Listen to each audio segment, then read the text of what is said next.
महादेव और भक्त की सच्ची प्रेरणादायक कहानी।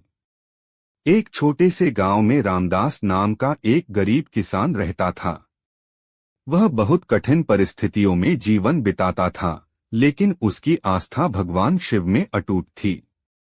हर सुबह वह गांव के पुराने शिव मंदिर में जाकर जल चढ़ाता और पूरे मन से ओम नमः शिवाय का जाप करता था। एक वर्ष गांव में भयंकर सूखा पड़ गया।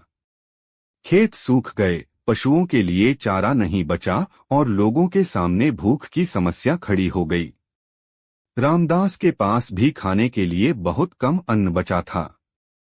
फिर भी उसने महादेव की भक्ति नहीं छोड़ी। लोग उसका मजाक उड़ाते और कहते, तुम्हारी पूजा से क्या होगा? लेकिन रामदास मुस्कुराकर कहता, महादेव पर भरोसा है, वे कभी अपने भक्त को अकेला नहीं छोड़ते। एक दिन वह मंदिर से लौट रहा था कि रास्ते में उसे एक बूढ़ा साधु मिला। साधु बहुत भूखा था। रामदास के पास केवल 2 रोटियां थीं, जो उसके परिवार के लिए थीं।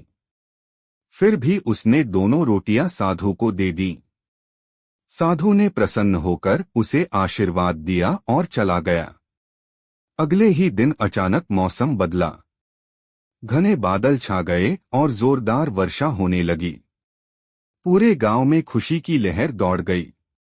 कुछ ही दिनों में खेत फिर से हरे भरे हो गए। रामदास की फसल इतनी अच्छी हुई कि उसकी सारी गरीबी दूर हो गई। एक रात स्वप्न में भगवान शिव ने दर्शन दिए और कहा, वत्स, कल जिस भूखे साधु की तुमने सेवा की थी वह मैं ही था। तुमने कठिन समय में भी दया और विश्वास नहीं छोड़ा, इसलिए मेरी कृपा सदैव तुम्हारे साथ रहेगी।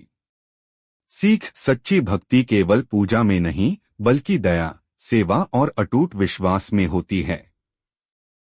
महादेव अपने सच्चे भक्तों की परीक्षा लेते हैं, लेकिन उनका साथ कभी नहीं छोड़ते।